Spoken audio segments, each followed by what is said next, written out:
তোরা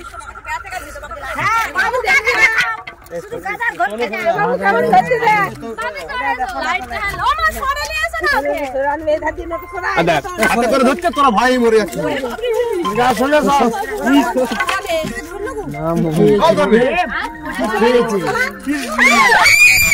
আজকে আমি এলাম চন্দ্রকোনা থানার মাগরুল গ্রামে।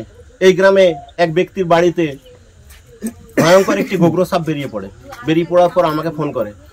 অ্যাকচুয়ালি আমি মাগরুলে চা দোকানে চা খেতে এসেছিলাম, জাস্ট সন্ধ্যাবেলায় আড্ডা দিতে আসি, কিন্তু আমি রেডি হয়ে আসতে পারিনি। আমার কাছে কোনো যন্ত্র নেই বা আমার কাছে কিছুই নেই, কিন্তু তা সত্ত্বেও মানুষ যেহেতু বিপদে পড়েছে, আমরা বিপদে মানুষের বাড়িতে যাই। সেই মতো আমি এলাম মাগরুল গ্রামে, যেখানে সাপটি বেরিয়েছিল। যে আমাকে ফোন করেছে তার কাছ থেকে জেনে নেবো যে কি ঘটনা ঘটেছিল। এই সন্ধ্যাবেলার দিকে সাপটা আমাদের বাড়ির আশেপাশে ঘোরাঘুরি করতে দেখে আমরা বন দপ্তরে করি মলয় ঘোষকে ফোন করি। উনি অতি সত্বর এখানে আসেন। উনি সাপ ধরার জন্য আসেননি, উনি আমাদের মাগরুল গ্রামে একটু বেড়াতে এসেছিলেন। তৎক্ষণাৎ আমাদের বিপদের খবর পেয়ে উনি ঝাঁপিয়ে পড়েন এবং সঙ্গে সঙ্গে সাপটিকে রেস্কিউ করেন। এবং আরও একটা কথা বলবো, সমস্ত গ্রামবাসী বা আশেপাশে যারা আছেন প্রত্যেককে বলতে চাই যে সাপকে না মেরে বন দপ্তরের কর্মীদেরকে ফোন করুন, যাতে করে তাদের প্রাকৃতিক ভারসাম্যটা বজায় থাকে, তাদেরকে তাদের নিজস্ব লাইফে ফিরিয়ে দেওয়ার জন্য অনুরোধ করব। ধন্যবাদ মৌলভীকে, অনেক ধন্যবাদ এই সুন্দর সাপটিকে নিয়ে গিয়ে তার প্রাকৃতিক জীবনে ফিরিয়ে দেওয়ার জন্য। আমরা কিভাবে চটজল দিয়েছে মানুষকে বিপদের থেকে রক্ষা করলাম এবং সাপটি রেস্কিউ করলাম, সেটা দেখতে থাকুন।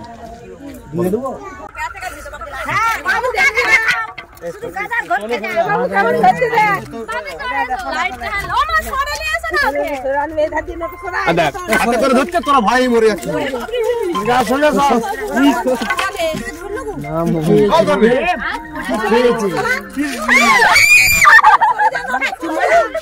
কিছুই হয়নি, কিছুই হয়নি, ওটা খাবার,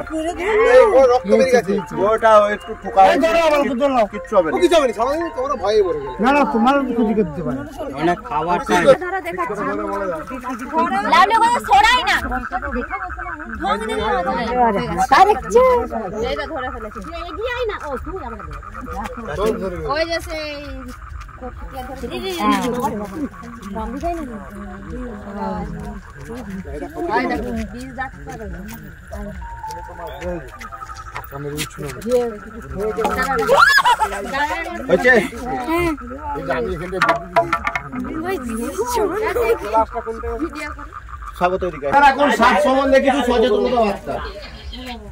আমাদের পশ্চিমবাংলায় যে 4টি ভয়ঙ্কর বিষধর সাপ আছে, তার মধ্যে এটি একটি।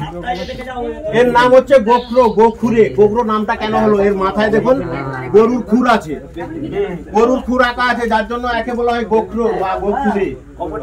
এর সায়েন্টিফিক নাম হচ্ছে নাজা। এর বিষের নাম হচ্ছে নিউরোটক্সিন, ইংলিশে বলা হয় স্পেকটেকল কোবরা। সাপে কাটলে সবসময় 3টে জিনিস মনে রাখবেন। নাম্বার 1, 100 মিনিটের মধ্যে নিয়ারেস্ট ব্লক স্বাস্থ্য কেন্দ্র। আমি যেখানে সাপটি রেস্কিউ করছি এটি মাগরুল গ্রাম। এই গ্রামের নিয়ারেস্ট ব্লক স্বাস্থ্য কেন্দ্র অ্যাকচুয়াল পড়ছে ক্ষীরপাই অথবা বীরসিং। এসব কামড়ালে 100 মিনিটের মধ্যে যেতে হবে নিয়ারেস্ট ব্লক স্বাস্থ্য কেন্দ্রে, হয় বীরসিং নয় ক্ষীরপাই। সাপে কাটলে কখনোই ওঝার কাছকে যাবে না। দ্বিতীয় পয়েন্ট, ওঝা কি করে? আমাদের পিঠে থালা ফালা চিটিয়ে ওই 100 মিনিট সময়টা কেড়ে নেয়। 100 মিনিট সময়টা কেড়ে নেওয়ার পর ওঝা যখন বলে যে তোমরা হসপিটালে যাও, ডাক্তার কি বলে? টাইম ইজ ওভার, মানে সময়টা ওভার হয়ে গেছে। আর সাপে কাটলে কখনো ক্ষতস্থানে গিয়ে বাঁধন দেবেন না। যদি বাঁধন দেওয়া হয় আর সেই সাপটি যদি রাসেল ভাই পার অর্থাৎ চন্দ্রবড়া সাপ কেটে থাকে, কি হবে? চন্দ্রবড়া সাপের হিমোটক্সিস বিষ মাংসকে গলিয়ে দিবে, পচিয়ে দিবে, অঙ্গহানি হবে।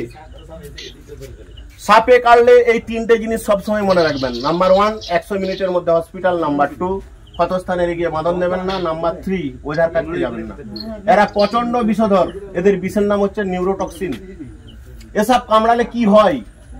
এসব কামড়ালে আমাদের রক্ত জমাট বেঁধে যাবে শরীরে, রক্ত প্রবাহ হবে না, চোখ ঢুলঢুল করবে, সমস্ত নার্ভ আস্তে আস্তে নিস্তেজ হয়ে যাবে, মানুষ মারা যাবে। এইটা সবসময় এটা বিরাট বড়, প্রায় 6 ফুটের কাছাকাছি। আমি তো এমনি মাগরুলে বেড়াতে এসেছিলাম, আমি তো সাপ ধরতে আসিনি, রেডি হয়েও আসিনি, কিন্তু খালি হাতে আমাকে ধরতে হবে। ফ্যাক্টরি থেকে বেরিয়েছি, আমাকে ফোন করছে। আমার হাতে সাপ, তোরা এখন ছুটছু কেন? মানে আমার হাতে তো সাপ, সাপটা তো আমার হাতে, তোরা যা ছুটতে লেগেছু।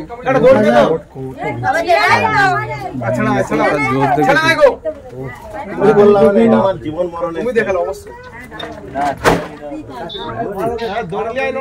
আমাকে যতবার সাপে কামড়িছে ততবারই থলে ছাড়া। ঠিক আছে,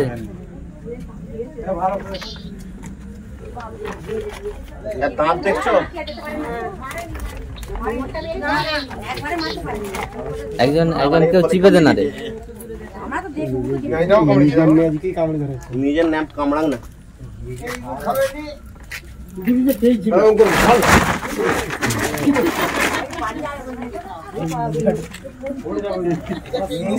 বিরাট সিং একবার ঘুরে